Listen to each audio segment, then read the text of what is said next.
इसमें कोई कमी आती नहीं है। मैं अच्छा कैसे बना? निर्मल तो शुद्ध मन हुआ ही नहीं। मन मेरा निर्मल नहीं हुआ, गंदा का गंदा रह गया। और जब तक मन में गंदगी है, कूड़ा कचरा, अच्छा कैसे कहा जाएगा? निर्मल मन जन सो मोहि पावा। गुरु महाराज ने कहा, वकील आप अपने लो, आप पढ़े लिखे लोग, इंटेलेक्चुअल विद्वान लोग, पढ़े लिखे लोग, अपने ब्रेन माइंड दिमाग से संतों की महिमा को, ज्ञान को तौलना चाहते हैं। नहीं हो सकता, इट इज इम्पॉसिबल, असंभव है। हे विद्या तू बड़ी अविद्या, संतन की तय कदर न जानी। ये जगत की भौतिक विद्या संतों की कदर को नहीं समझ सकती है। एक कलेक्टर, एक राजा महाराजा रविदास जूता सीने वाले को क्या समझेगा? एक इंटेलेक्चुअल पर्सन, पढ़ा लिखा आदमी, हमारे गुरु महाराज जिन्होंने प्राइमरी स्कूल भी नहीं देखा, थोड़ी सी पढ़ाई किया था, एक टीटी साहब उनको ले गए थे कानपुर में, महाराज थोड़े दिन पढ़ा दिया। थोड़ा माँ, गुरु महाराज को क्या पढ़ना होता? अब यही देखो भ्रम पैदा करेगा कि गुरु महाराज को पढ़ने के लिए स्कूल में भेजा गया। क्या महापुरुषों को भी पढ़ना पड़ता है? साहब कभी ने कहा, ना ना ना ना ना ना, मस कागज छुए नहीं, कलम गही नहीं हाथ। लोगों ने कहा, महाराज आप तो पढ़े लिखे हो नहीं, आपने कागज कलम हाथ से नहीं छुआ, लेकिन आप इतनी बड़ी बड़ी ज्ञान की बात सुनाते हो, ये चीज आपको कहाँ से मिल गई? साहब कबीर ने कहा, तुम कहते कागज की लेखी, मैं कहता आंखों की देखी। कहा, मेरे पास देखने वाली आंख है, जिस सूरज चांद के बारे में आप किताब में पढ़ते हो, जिस स्वर्ग बैकुंठ देवी देवता ईश्वर भगवान के बारे में आप किताबों में पढ़ रहे हो, मैंने जा कर के देख लिया। बस यही अंतर है। आप किताब पढ़ करके स्वर्ग बैकुंठ के बारे में बोलते हो, अंदाजा लगाओगे, अनुमान लगाओगे, ऐसे होगा ऐसे होगा, और मैंने खुद जा कर के देख लिया। तुम कहते कागज की लेखी, मैं कहता अखियन की देखी।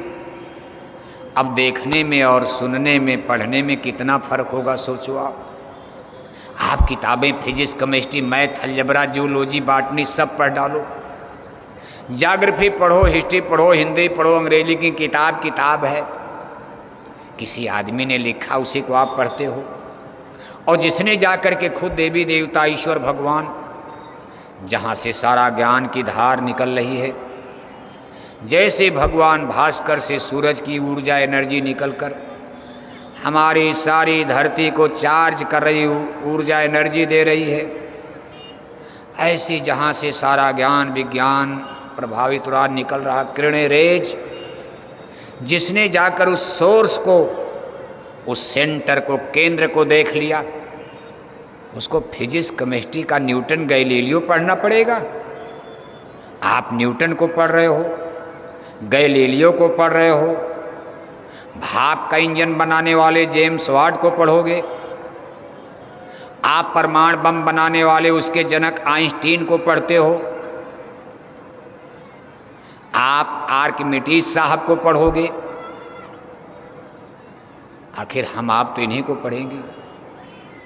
लेकिन संत महात्मा उसको पढ़ते हैं, देखते हैं, जिसने सूरज चांद बनाया, जिसने सूरज बनाया, चंदा बनाए, तारे बनाए, जिसने वर्जिन ऑफ एर्थ हमारी धरती माता का निर्माण किया, जिन्होंने वर्जिन ऑफ लाइफ हमारी धरती माता पर जीवन की उत्पत्ति किया, आदमी, पशु, पक्षी, कीड़े मकोड़े, चींटी से लेकर हाथी तक, 4,84 लाख जोनियों की जिन्होंने रचना किया। कोई वैज्ञानिक न्यूटन, गैलीलियो धरती बना सकते हैं?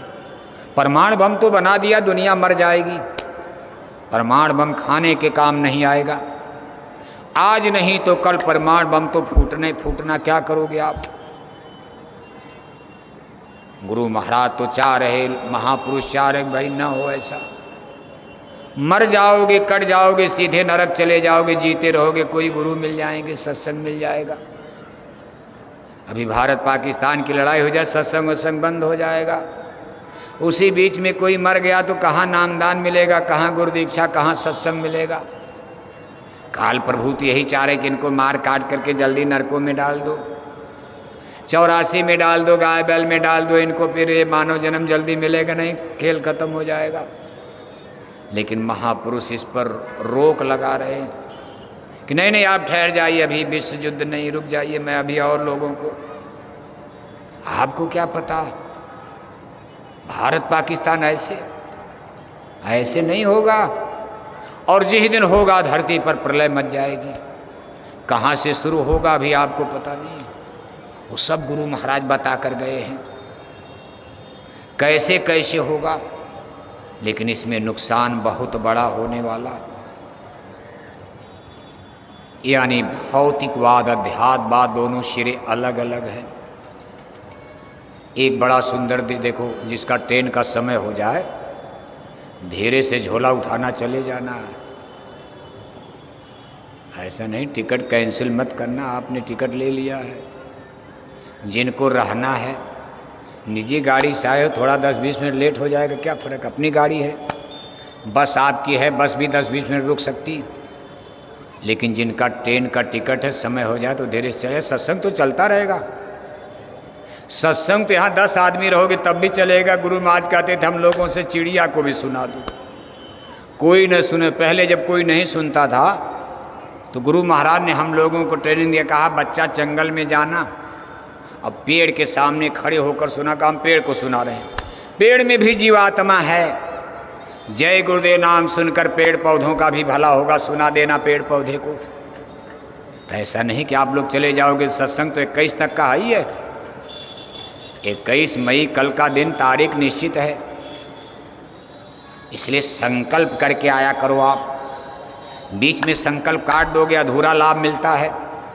जितना पढ़ोगे उतना ही ज्ञान मिलेगा, जितनी मेहनत करोगे उतना ही फल मिलेगा। बीच में कटौती करके करोगे तो टुकड़ा टुकड़ा डिवाइडेशन होगा। तो देखो एक दृष्टांत आता साहब कबीर के ज़माने का ही, विद्वान और संत है। विद्वान माने भारत के बड़े बड़े शंकराचार्य। आज हमारे हिंदुज़्म में, हिंदू धर्म की स्थिति क्या, सब लोग यहाँ हिंदू ही हो। अभी कोई मुसलमान तो इतना सत्संग में अपने आते नहीं हैं। मुसलमानों के आने का समय आगे आ रहा, वो भी भाग कर आएंगे। अभी तो भारत के हिंदुओं को ही सुनाया जा रहा सनातन धर्म का संदेश, जय गुरुदेव मिशन की तरफ से। आज हिंदू धर्म की जो स्थिति, भारत में 4 शंकराचार्य हैं।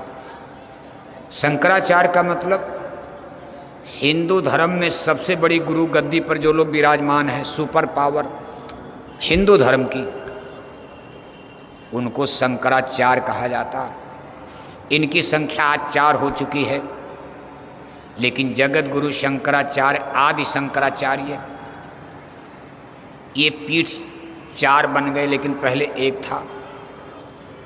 ये व्यवस्था द्वापर युग में नहीं थी, जब कृष्णावतार हुआ था 5000 बरस पहले, जिसमें वेद व्यास जी वगैरह का नाम आता द्वापर काल में, उसमें व्यास पीठ। लेकिन ये शंकराचार्य पीठ ये कलयुग में महाभारत काल के बाद जगत गुरु शंकराचार्य, इनका जन्म दक्षिण भारत में। इन्होंने पूरे भारत भूखंड की यात्रा किया, उपमहाद्वीप की। बहुत बड़ा काम, धर्म के 32 साल की उम्र में बहुत बड़ा काम करके गए। और अपने जाने के पहले इन्होंने कहा भाई इतना बड़ा भूखंड है, एक ही आदमी गुरुआई कैसे पढ़ाएगा, एक मास्टर। इन्होंने 4 मास्टर अपने बाद बना दिया, और चारों लोगों को भारत के चारों कोने पर, एक भारत की पश्चिमी सीमा पर गुजरात में समुद्र के तट पर द्वारिका, जहाँ भगवान जोगेश्वर श्री कृष्ण रहा करते थे, वहीं जदवंशी आपस में लड़ करके मरे थे, नारायणी सेना, यादव सेना। एक पीठ इन्होंने वहाँ स्थापित कर दिया, जिसको द्वारिका पीठ कहते हैं।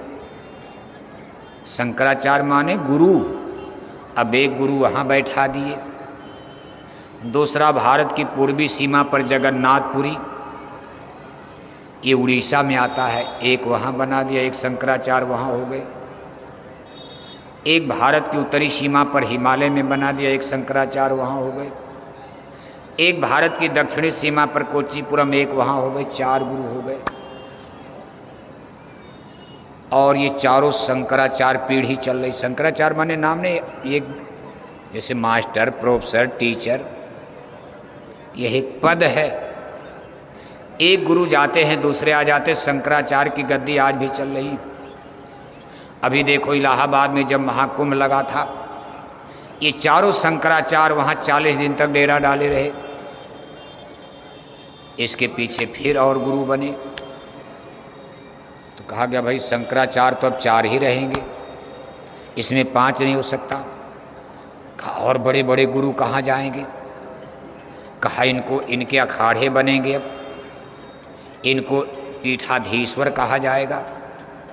इनकी संख्या भारत में 13 हो चुकी है। इनके पास भी शंकराचार्य लोगों से कम ज्ञान नहीं, लेकिन टाइटिल, महत्व शंकराचार्य का थोड़ा ज़्यादा है। 4 शंकराचार्य, उसके नीचे दूसरे नंबर पर 13 पीठाधीश्वर, 13 धर्मगुरु भारत में। इनको 13 अखाड़ा कहा जाता है। अखाड़ा मान का संगठन है, जैसे आपका संघ है, जय गुरुदेव धर्म प्रचारक संघ था, ऐसे उनकी भाषा में अखाड़ा नाम दिया गया। इनके जगह जगह बड़े बड़े आश्रम बने हैं, 13 धर्मगुरु। इनके नीचे फिर गिनती नहीं कितने धर्मगुरु भारत में हैं। आज इनकी संख्या हजारों हजार। और ये सब लोग 40 दिन तक इलाहाबाद, प्रयागराज में डेरा डाले रहे, अरबों रुपए खर्चा कर डाला। सबके कथा, प्रवचन, सत्संग 40 दिन तक इलाहाबाद में चलते रहे। लेकिन आज महाकुंभ खत्म होने के बाद आप इलाहाबाद में जाओ तो शराब पीने वाले बढ़ रहे हैं। इलाहाबाद में ही मछली अंडा खाने वाले हिंदू बढ़ गए, घटे नहीं। मथुरा पर क्या असर पड़ेगा? बंबई पर महाकुंभ का असर पड़ेगा। कलकत्ते, बंगाल पर महाकुंभ का क्या असर? इलाहाबाद में ही मछली की दुकान बढ़ रही है, शराब की दुकानें बढ़ रही हैं। अब ये सब शंकराचार्य, अध्यात्मवाद की कमी है। माफ करना, बुराई नहीं है। हमारे गुरु महाराज ने अकेले करोड़ों को शाकाहारी बना डाला। हमारा इतना बड़ा हिंदू धर्म का धर्म तंत्र है, हजारों हजार आश्रम भारत में हिंदू धर्म गुरुओं के बने, लेकिन ये लोग अपने आश्रम से बाहर नहीं निकलते। बस महाकुंभ में आए, शाही स्नान के लिए झगड़ा करते हैं। जो गंगा में पहले स्नान करेगा सबसे बड़ा धर्मगुरु कहा जाएगा। इसी का झगड़ा होता है। ऐसे ऐसे धर्मगुरु इलाहाबाद, प्रयागराज में देखे गए, जिनके गले में आदमी के मुंड, आदमी के खोपड़ी की माला है, सूखी खोपड़ी की आदमी की माला पहने। पूछा गया महाराज ये कहाँ से आए हैं?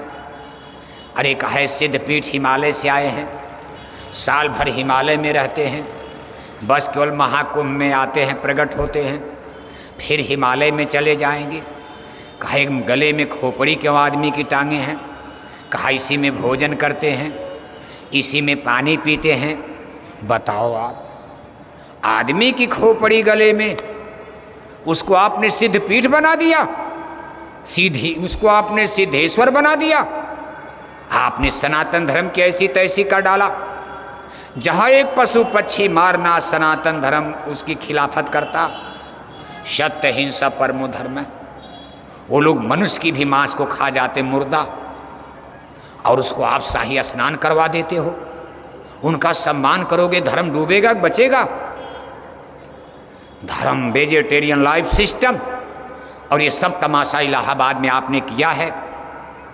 और भारत पर इतना बड़ा मेला लगने के बाद भी कोई असर धर्म पर पड़ा? लेकिन इतना तो जरूर, महाकुंभ मेले ने इतना लोगों के सामने ये भय तो जरूर आ गया, भाव आ गया। ये भारत के नास्तिक, जो अपने को कम्युनिस्ट कहते हैं, नास्तिक कहते हैं, उनके मुंह पर महाकुंभ ने एक तमाचा मार दिया। वो ये सोच रहे थे भगवान कुछ नहीं, रामायण गीता सब जला दो। वो सोचते थे कि हमने भारत की जनता के हृदय से धर्म के बीज को निकाल दिया है। आज उनकी देख करके दुनिया हिल गई। Socialist, communist, Democrat, Republican, liberal, Democrats, Bharat का सभी जनमानस, सभी राजनीतिक दल, पार्टियां महाकुंभ के मेले को देख करके हैरान हैं कि भारत की जनता के हृदय से राम किरण को निकालना बहुत मुश्किल है। बस इतना जरूर है कि ये लोग दिग्भ्रमित हैं। इनको आज भी मुक्ति मोक्ष की तलाश है। ये प्रयागराज मुक्ति ही खोजने गए थे लोग। इनको किसी ने बता दिया कि गंगा मैया में नहा लो, मुक्ति मिल जाएगी। कहा महाराज मछली तो नहीं छोड़ना पड़ेगा। कहा ना, आओ गंगा में नहा लो, मुक्ति का पट्टा हो रहा है 40 दिन के लिए प्रयागराज। मछली नहीं छोड़ना है, अंडा नहीं छोड़ना है, शराब गांजा भांग नहीं छोड़नी है। कहा चोरी कत्ल डकैती हिंसा हत्या 420 ठगी बेईमानी कुछ नहीं छोड़ना है। मुक्ति का पट्टा मुफ्त हो जाएगा, गंगा मैया में डुबकी लगा लो। ये अवसर 144 साल के बाद आएगा। जनता ने कहा 144 साल के बाद तो कोई भारत में जिंदे नहीं बचे, कौन बचेगा? अरे चलो ऐसा अवसर दोबारा जीवन में नहीं आएगा। लो कर्जा, 50,000 कर्जा, 1 लाख कर्जा लेकर इतनी भीड़ मुक्ति के लिए अयोध्या प्रयागराज में, इलाहाबाद में लग गई कि पूरा प्रयागराज जाम कर दिया। भगदड़ में कितने लोग मर गए, पिट गए, कट गए। उनके लिए पूछा गया क्या रे, कहा मुक्ति होगी? उनकी तो सीधे हो गई। हम नहीं कहे, उन लोगों ने कहा। कितने लोगों का बयान आया कि उनकी तो सीधे मुक्ति होगी जो अयोध्या में प्रयागराज में मर गए। बाकी और लोग मुक्ति का कागज उनको मिल गया, टिकट मिल गया। जब मरेंगे तो सबको मुक्ति का दरवाज़ा, गेट खुल जाएगा जो गंगा नहा लिए। और ये केवल हिंदुओं के लिए था, मुसलमानों की वहाँ नो एंट्री। आप आश्चर्य देखो, इलाहाबाद के मुसलमान मुक्ति, जिसको नजात कहा जाता है, ये उसको खोजने के लिए मक्का मदीना सऊदी अरब जाते हैं। हमारे देश के तमाम लोग कुवैत, दुबई, सऊदी अरब में नौकरी कर रहे थे। उनको पता चला इलाहाबाद प्रयागराज में 40 दिन मुक्ति बढ़ रही है। वो अपनी नौकरी छोड़कर जहाज से सऊदी अरब से मक्का मदीना सऊदी अरब छोड़कर इलाहाबाद आ गए। विदेश के हिंदू इलाहाबाद आ गए। इलाहाबाद के मुसलमान मुक्ति के लिए कुवैत, दुबई, सऊदी अरब चले गए। आपने मुक्ति मोक्ष का तमाशा बना डाला। ऐसा भी होता है। रामायण कह रही सब सुलभ सब दिन सब देशा। कहा मुक्ति और मोक्ष सब सुलभ, सबको सुलभ है। सब दिन, कोई दिशाशूल नहीं। सब देशा, सब देश में, सब जमीन पर, सब मिट्टी पर, सकल भूमि गोपाल की। कहीं भी बैठ करके कोई भगवान को पा सकता, मुक्ति मोक्ष। और आपने उल्टा कर डाला। क्या इसी का झगड़ा करते हो? अब वो कहते नहीं, आपके यहाँ मुक्ति नहीं, मक्का मदीना में मुक्ति है। आप कहोगे मक्का मदीना नहीं, इलाहाबाद में मुक्ति है, प्रयागराज में। अब जब मुक्ति को इतना आसान कर दोगे, पैसे पर बेचने लगोगे कि 50,000 किराया लगाओ, गंगा मैया में नहा लो, सारा पाप खत्म, कुछ करना वरना नहीं है, तो बताओ रामायण क्यों कोई पढ़ेगा? क्यों कोई गीता का जोग करेगा? क्यों कोई मीराबाई की तरह तपस्या करेगा महल छोड़कर? हमारे ऋषि मुनि जंगलों में हड्डी गलाए, क्यों कोई हड्डी गलाएगा? महात्मा बुद्ध की तरह कोई जंगल क्यों जाएगा राजपाट छोड़कर? वो गंगा नहाकर मुक्ति मिल रही है। महात्मा बुद्ध बनने की कितना बड़ा सेक्रीफाइस। इतने टेम्परेचर में, गर्मी में आपको पसीना बहाकर सत्संग सुनने की क्या जरूरत, एक बार इलाहाबाद में आप भी नहा लिए होते। इसीलिए जमाने में सस्पेंस आ गया है। लोग कह रहे हैं, जनता करे कि महाराज जय गुरुदेव मिशन के लोग तो 60 बरस से मुक्ति बांट रहे हैं। ये बेचारे बोरा पहनकर कभी दुकान लगाते हैं, कभी शाकाहारी जैकेट पहन के दुकान लगाते हैं। इनकी दुकान का सौदा थोड़ा महंगा पड़ता है। जब इनकी दुकान पर हम मुक्ति लेने मथुरा जाते हैं तो कहते देखो भाई, मछली छोड़ना पड़ेगा, अंडा छोड़ना पड़ेगा तब मुक्ति मिलेगी, शराब गांजा भांग छोड़ना पड़ेगा तब मुक्ति मिलेगी। इनकी मुक्ति का सौदा तो बड़ा महंगा है। हम मछली छोड़ देंगे, हमारी जबान का टेस्ट मज़ा बिगड़ जाएगा। हम शराब पीना छोड़ देंगे मुक्ति के लिए, रात भर हमको नींद नहीं आएगी। हमको शाम को रोटी भले न मिले, 2 बोतल दारू शराब जरूर चाहिए। इसलिए महाराज जय गुरुदेव मिशन की दुकान की मुक्ति बड़ी कठिन है। हमारी यही मुक्ति आसान है, सस्ता सस्ता सौदा। मंदिर में टन टन घंटी घंटा बजाए जाओ और 1-1 किलो मछली खाए जाओ। अरे कहा महाराज यही मुक्ति ठीक है, गंगा महाकुंभ नहाए जाओ, गंगा गोदावरी नहाए जाओ, 10-10 बोतल शराब पिए जाओ, अखंड रामायण पढ़े जाओ, मछली अंडा खाए जाओ, क्या फर्क पड़ता। मुक्ति मुक्ति मुक्ति। और जिम्मेदार लोगों ने कहा भारत की जनता अविश्वास भी नहीं कर सकती। जहाँ ये मुक्ति बंट रही है वहाँ चारों शंकराचार्य मौजूद हैं। हमारे गुरु महाराज कोई शंकराचार्यों में नहीं है। ये संत महात्मा तो उस लिस्ट से अलग हैं।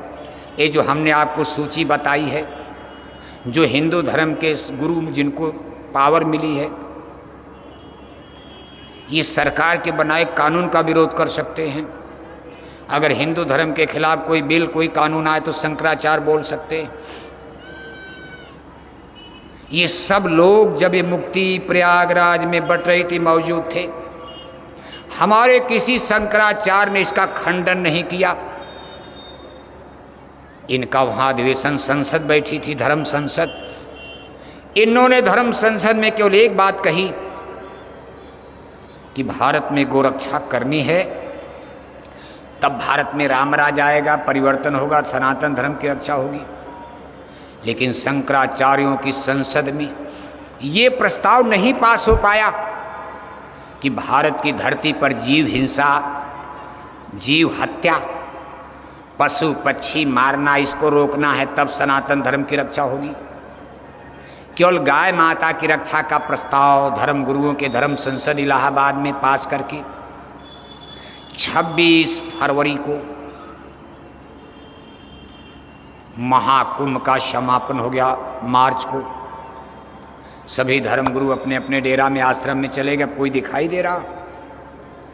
जनता के बीच में फिर वही जय गुरुदेव मिशन के लोग, गर्मी में, जाड़ा में, बरसात में, लाखों लोग बोरा पहनकर, लाखों भाई बहन शाकाहारी जैकेट पहनकर सनातन धर्म की रक्षा के लिए सच्चा प्रचार प्रसार। केवल भारत की धरती पर जय गुरुदेव मिशन जूझता नजर आ रहा है। कोई भी शंकराचार्य धर्म गुरु कहीं नजर नहीं आता। बस ये लोग बड़े बड़े मेले में, ठेले में खड़े हो जाएंगे, फोटो वोटो मोबाइल में, मीडिया में आ जाएगा, हमने गोरक्षा का प्रस्ताव पास कर दिया, सनातन आ जाएगा। अरे ये मुर्गी पालन, मछली पालन, सुअर पालन कौन बंद करवाएगा? और जब तक ये भारत में बंद नहीं होगा तब तक सनातन धर्म की रक्षा होने वाली है। क्या हमारे शंकराचार्यों को इतना भी ज्ञान नहीं है? कभी आपने सोचा? उनको सोचना चाहिए। भगवान राम के राम राज में मुर्गी